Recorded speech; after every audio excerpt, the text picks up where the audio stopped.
Urban legends that turned out to be true. Lies and I mean, are they gonna say something stupid like, "Ooh, Sasquatch"? I don't even know if that's an urban save legend. with liberty. Hobart Haunted House. Oh, it's these. Okay, so let's see. We got like a haunted house legend. Like, oh, there's a ghost. Ooh, golly.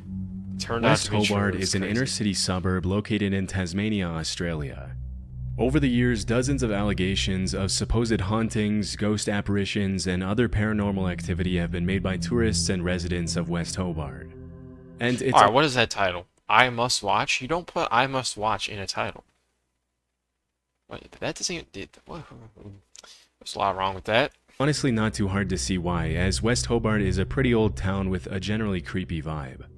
As is usually the case, most of these stories have either turned out to be fake, or the people making the allegations didn't have enough evidence to support their claims, which That's makes it almost normal. entirely likely that they're hoaxes. Yep. But as it pretty turns normal. out, at least one of these stories actually has some amount of truth to it. Really? Back in the late 80s and mid 90s, rumors started spreading of a house in West Hobart that was apparently so haunted it drove its residents insane. At first, the rumors created a huge buzz I don't all over like town, that. with the locals doing everything possible to stay far away from the alleged haunted house. It wasn't until months later that the authorities got involved and finally got a clear picture of the situation. Why are While they it was involved? true that the house's residents appeared to be going insane, it didn't have anything to do with paranormal activity, but Okay. with the fact that a datura vine had been growing through the trees directly above the home and dropping leaves into the family's rainwater tank. For a long time, the family had been inadvertently consuming microdoses of the plant every single day, which made them slowly but surely start to lose their sanity as they sank further and further into delirium. That's, In case you've never heard of it, datura is a species of plant Yeah, I've within the never heard of nightshade this. family, also known as Jimson weed, the devil's weed, or devil's trumpet, and you'll see why in a second. Even though the plant itself looks pretty harmless, it's Was known this for the having plant? extremely powerful hallucinogenic properties, which is why it was used for centuries by Native American tribes in coming-of-age rituals and other important ceremonies. The Aztecs also used datura as a painkiller in I've certain never understood how people can figure out, like, oh, this plant makes you hallucinate. Like, bro, how do you figure that out? Do you just decide, I'm gonna consume this plant? Like, bro, you have to be a brave man to do that. rituals, namely in ritual sacrifices, and it's also commonly used as an What? ingredient Oh, in what the is that? Is that a ritual moth? of zombification Is in that? ritual sacrifices, and it's also What is that? That looks... commonly used as an ingredient I have no clue what that is, but whatever it is, it's in the too ritual big. of zombification in the Haitian voodoo religion, where it's referred to as the devil's cucumber. Okay, As you bro, can that's probably tell by ridiculous. now, datura isn't your typical recreative hallucinogen, and there's a reason why it's really only ever used in hardcore spiritual rituals and ceremonies, and sometimes by naive people who have no idea what they're getting themselves into. In low to medium doses, datura causes extremely distressing, delirious experiences, and in higher doses it can lead to paralysis and even death. Nowadays, datura is recognized by most tribes as a highly toxic and dangerous plant, and have understandably stopped using it. Okay. Before we move on, I wanted to take So a I minute thought the house was haunted because the people were crazy. That's that. Where is the urban legend in that? I mean, I Talk guess they about thought, oh, the house is haunted, but there's people there. War I Thunder, don't the know. sponsor of this video. As Thunder reached out, it was perfect. He hit on its making with the modern air and then Okay, a so how special long is this decorator little thing? Let's see. So it starts at 2:33 and it goes for over a minute. It goes almost a minute and a half of just pure advertisements. Crazy. Cropsy. If you were to somehow go back to the 70s and spend some time in Staten Island, it probably wouldn't take you long to hear about an urban legend of a man named Cropsy. As the story went, Cropsy was a serial kidnapper and killer who lost his son I don't know why, but seeing this footage, like, and it's not even resorted to supposed to stealing be other creepy, but people's it just children does. to deal with his I've grief. seen the stupid film. According to the legend, Cropsy also had a hook for a hand, scars, burns, and open wounds covering his entire face and body, Was and that a generally horrifying appearance. Considering the mass areas of uninhabited woodlands, it's not all that unexpected This is bad. that a tale like the legend of Cropsy would make it into the mainstream culture at some point. Unfortunately, this wasn't just a tall tale made up by Staten Island parents to keep their kids from venturing too far into the woods and getting lost. Although the legend has some obviously made-up elements such as the hooked hand and the horrifying scars and burns, at some point in the early 70s, children in Staten Island really did start disappearing. That's when the line between legend and reality started to blur, and the story of the real Cropsy immediately replaced the urban legend. This is the real story. Andre Rand was a man from Manhattan who was born in 1944 and moved to Staten Island in the late 60s. So basically we're dealing with a real kidnapper. After working for 2 years at the infamously brutal Willowbrook State School for Children with Disabilities, Rand was arrested in 1969 and served over a year in prison for the attempted Okay, attack that kind of looks like DJ Khaled, I'm not gonna lie. That basically is DJ Khaled, but like white. A 9-year-old girl. As soon as he was released 16 months later, reports started cropping up of more little girls disappearing all over Staten Island, including 5-year-old Alice Pereira, who was playing in her building's lobby when she suddenly disappeared without a trace. Over the next decade, Rand was the prime suspect in the disappearances and deaths of several other young girls in the area. That is... dude, what is that? Why? Okay, that is a horrifying looking photo because, like, where's their eyes, bro? But it wasn't until 1983 when he picked up 11 kids from a local YMCA and brought them fast food before taking them to the airport that he was finally arrested and sentenced to 10 months in prison again. Throughout the 70s and 80s, dozens of young kids disappeared in Staten Island, and although Rand was often the last person to be seen with them, there was ultimately never enough evidence to put him away for a long time. Wow. For many years, he would often be seen hanging around young kids, going on walks with them, and even taking them to lunch and dinner with him at local restaurants. See, if this happened in the modern day, he'd be canceled and... After years of letting him walk the streets as a life. free man, police would finally have a breakthrough in the case in 1987 when they found undeniable evidence that Rand had been behind the disappearance and murder of Jennifer Schweiger, a 12-year-old girl with Down syndrome.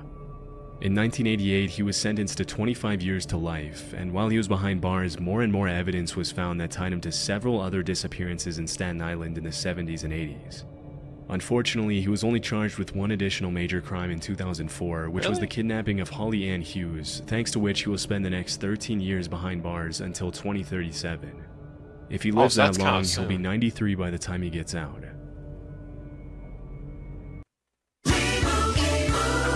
And Doug. Whoa, we moved! We're in a parade! The Maine Hermit.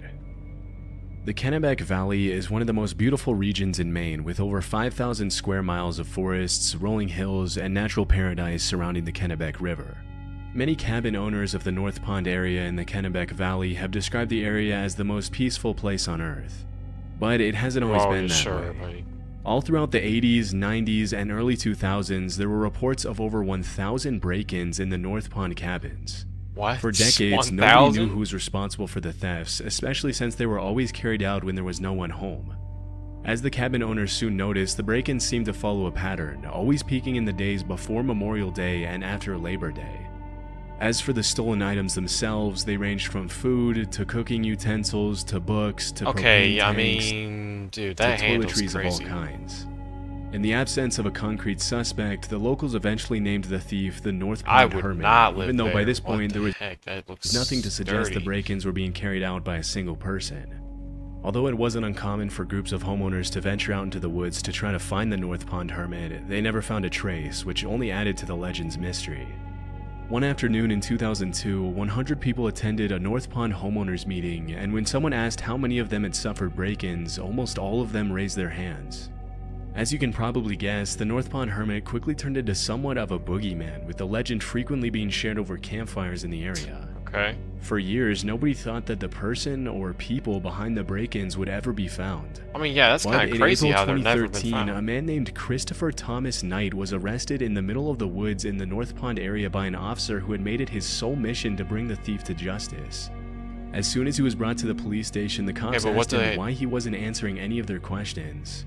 Well, okay, there's two things. One, what suspicion do they have of him? He's just in the middle of the woods. And second off, bro, people, why would you speak? At first, it seemed as though he was having trouble speaking, but eventually he responded that he was ashamed of himself. As it was later revealed, Christopher had been living out in the middle of the woods by himself in an unheated nylon tent, surviving only on the things he stole from nearby North Pond cabins. Shockingly, he had survived winter temperatures of 20 degrees below zero for years and hadn't been to a doctor or taken any medicine for 3 decades. 3 decades? What's most incredible about the hermit's story is that for the entire time he lived in the woods, he didn't have a single conversation with another human being, except for one time when he ran into a hiker and only said hi. Understandably, For Chris had 3 lost interest in keeping track of decades? time, so when he was asked how long he had been in the woods by himself, he replied, since the Chernobyl nuclear meltdown, which took Oh. place in 1986. As Oh, investigators later found out, he wow. was 20 years old when he decided to become a hermit, just a couple of years after high school, although he never gave the authorities a real reason why he decided to disappear. In all his years of isolation, he went to extreme lengths to preserve his privacy. He never lit Wow. fires, only moved at night, and hadn't had any kind of communication with the rest I of could society never. for more than half of his life. He'd never driven a car, sent an email, or even known what the internet was until his arrest. Interestingly, as the cops dug deeper and deeper into his story, they realized that his only real possessions were his glasses, which he had been wearing for 30 years and could even be seen in his Lawrence High School yearbook picture from 1984. What? Everything else, down to his underwear and jacket, had been stolen. After the Whoa. investigation, Knight was sentenced to 7 months in prison, after which he once again disappeared. According to the cops, he's now living a quiet, peaceful life in rural Maine. Wait, what? Knight was sentenced to 7 months in prison, Oh, after that's which it? he once again disappeared. According to the cops, he's now living a quiet, peaceful life in rural Maine. Purple what? Okay, whatever. Throughout the late 1980s and 90s, rumors of a massive bodybuilder called Purple Akee began to surface in the northwest of Ah, England. bro, this is such a dumb. According to the allegations, rumor. Purple Akee would Allegations? supposedly walk the streets of Liverpool hunting This is down crazy. young, muscular men and rugby players and oddly ask them if he would let them feel their muscles. Oh, If they complied, okay. he would allegedly squeeze their muscles for much longer than was considered socially acceptable and would then ask them to perform Well, I mean, that's arguably how is okay. You know what? Socially acceptable is crazy. squats so he could feel their quad muscles. Okay. Some teenagers reported that Purple Akee even went as far as to ask them to pose for him, and often offered exercise and nutrition advice That's for the those bodybuilder? Okay, I gave him mean, the sure, time. he's a bodybuilder. Because the rumors were so incredibly ridiculous, nobody really took them too seriously at first, and eventually the story of Purple Akee turned into an urban legend, with crazy details being gradually added to the tale. Including one where Purple Akee would allegedly swallow teenagers whole if they let Okay, him feel bro. their muscles. Okay. But as time This went is on, it became outrageous. clear that Purple Akee wasn't just a made-up character created by bored teenagers looking to get some laugh from their friends, but a real person named Akinwul Arobic. Akee was often seen He's traveling not a across bodybuilder. Well, how could you... Okay. It's just a normal man. England by train carrying a plastic bag and asking young men if he could feel their muscles. Naturally, this made a lot of people uncomfortable, and it wasn't uncommon for Akee's face to be featured in local newspapers after several encounters with the law. Most of the accusations against him were related to his creepy behavior around teenage boys, but around 1986, the story of Purple Akee took a really dark turn. Early that year, 16-year-old Gary Keller was walking home from okay, that school was when he weird. ran He into was just Purple Akee, staring. who immediately asked to feel his muscles. Freaked out by the weird request, Gary said no and ran away. Later that same year, Akee followed Gary to a local outdoor swimming pool, and when the teenager noticed, he ran to New Brighton train station and jumped onto the railroad tracks to get away from Akee. Sadly, the story ended in tragedy, as Gary was accidentally electrocuted by one of the rails. What? Considering the whole thing happened because Gary was being chased, Purple Akee was convicted of involuntary manslaughter, charged with harassing 14 different teenage boys, and sentenced to 2.5 years in prison. In 1988, Akee filed an appeal and complained that the only reason he had been convicted Hey, bro, was what because is he this was black. footage? Ultimately, the judges agreed there wasn't enough evidence to prove Akee had been directly responsible for Gary's death, and believe it or not, he was freed and awarded £35,000 in compensation. What? Between 1988 and 2006, Akee went in and out of jail for failing to resist his compulsion to touch, feel, and measure other people's muscles. Compulsion And is in 2003, he was arrested for an additional 15 charges of harassment and witness intimidation, for which he was sentenced to 6 years in prison. Just like any other predator, he was also forbidden from waiting outside schools in the area. A few months later, he was jailed for 15 months for getting up to his same antics. Upon his release, he was once again arrested a few weeks later in 2010 and then again in 2015. This is... okay. After his latest release, he reportedly moved to Leeds, where rumors started cropping up that he had passed away during the pandemic. However, those rumors were put to rest when videos started surfacing in 2023 of Akee walking the streets of Leeds asking random dudes to, you guessed it, feel their muscles. As of today, Purple jeez, Akee what? is alive and well, and will probably continue in his same behavior with or without permission for many years to that's come. just... there's not really much you can do about that, though. Lel Loan. According to a Swiss urban legend, people have allegedly been running into a mysterious human-like figure in the Fribourg forest in the western part of the country this near is the a real town of one. Malls since the early 2000s. Based on the dozens of allegations that surfaced over the years, the figure has been described as being around 6 feet tall and always wearing a vintage-looking gas mask covering his entire face, a boiler suit, so he's and a fucking cloak. Fallout. He's a Fallout Most man. people who supposedly ran into the figure reported he or she was completely harmless, but this didn't make the encounters any less terrifying. Bro was just and it playing wasn't Fallout uncommon in for real people life. to report the figure to the police when their children reported feeling scared. As expected, it didn't take local residents long to start adding their own crazy twist to the story, with some course. claiming that the creature was the ghost of a mentally creature unstable is a human, soldier, bro. while other popular theories assured it was an alien. Okay, For a while, the story was classified alien, as an bro. urban What legend, alien and the would walk mysterious around with a humanoid was given the face name Lel mask? Loan, also known as the Ghost or the Hermit of Malls. Throughout the early 2000s, Lel Loan was mostly the subject of local oral legend because there was no real evidence to support its existence.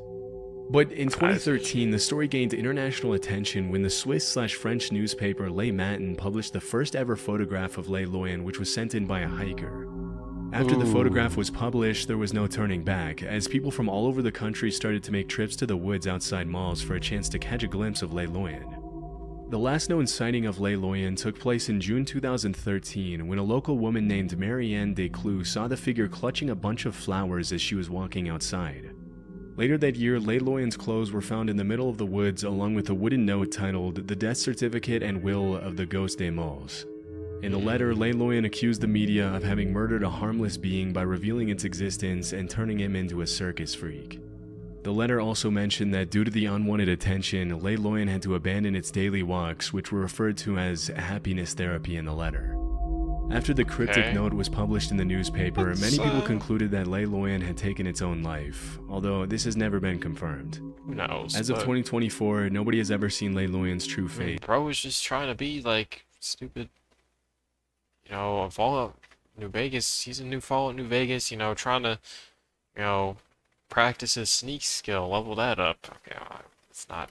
And many people have theorized that the figure was possibly a woman with a facial disfiguration who didn't want people to see her, which is supposedly why she wore the gas mask. That's a good theory, to be honest. This line of reasoning will probably remain unconfirmed forever.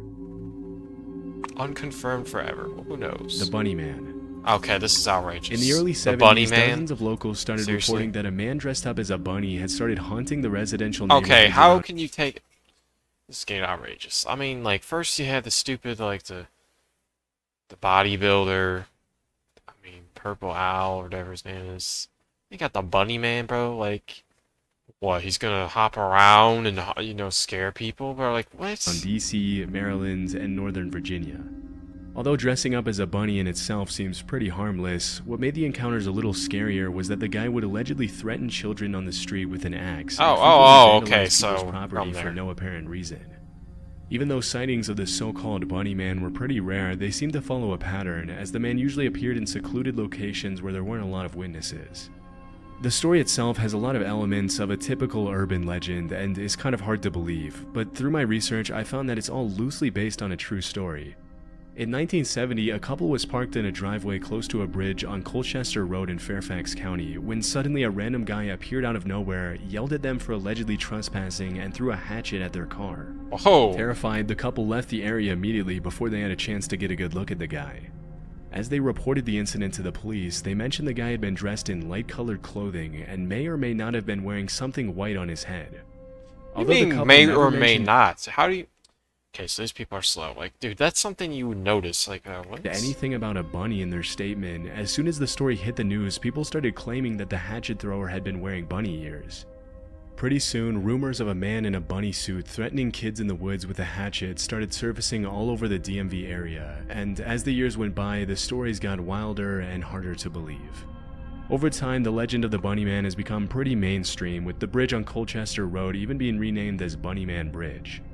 As of the crazy. uploading of this video, the legend has now been standardized and goes something like this. In 1904, there was allegedly an asylum close to the bridge on Colchester Road. 1904? What? As soon as it was built, a bunch of Fairfax County residents started complaining about the idea of having an asylum full of mental patients so close to their homes, so the authorities supposedly put all the patients in a bus and transferred them to a nearby prison. But on the way to the prison, the bus crashed and all the patients escaped.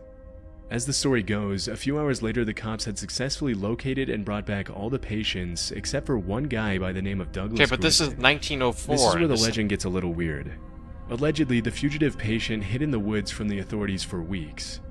As the days went by and the cops did everything to find him, rabbit corpses started to appear in the middle of the woods, which led everyone to believe Douglas was eating bunnies to stay alive. Okay, so... Then, one Halloween night, a group of kids were hanging out near the bridge on Colchester Road when they suddenly saw a blue orb flashing in midair.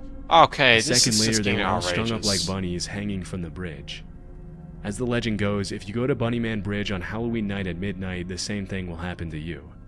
Obviously, none of this is true, but it just goes to show how much of an impact the story of the Bunnyman has had on mainstream Virginia, DC, and Maryland culture. Yeah. Nowadays, there's even Bunnyman t-shirts, a Bunnyman horror movie franchise, Bunnyman beer, and everything in between. Beer! Needless to Okay, say, the bro. area surrounding the railroad overpass near Fairfax Station is now a major attraction for both tourists and locals alike, and will probably remain that way for many years. Okay, sure. These urban legends, I mean, most of them. Oh my god, I had to stretch. Ignore that. Ignore my, stretching. Nah, so, nah, I mean, I feel like this video was kind of, like, I don't know, the urban legends were, like, kind of crazy, weird. That last one is literally just an urban legend. It's not even turned out to be true. It's not even true. It's just complete cap. The guy abducts 11 kids, takes them for fast food, and gets 10 months in prison. The 70s were insane. Yeah, that... Nah, to me, that was, like, the craziest part. Like, yeah, this guy right here, this guy was, like, literally given, like, not that much time. Wait, was it this guy? I don't even remember now. Anyways...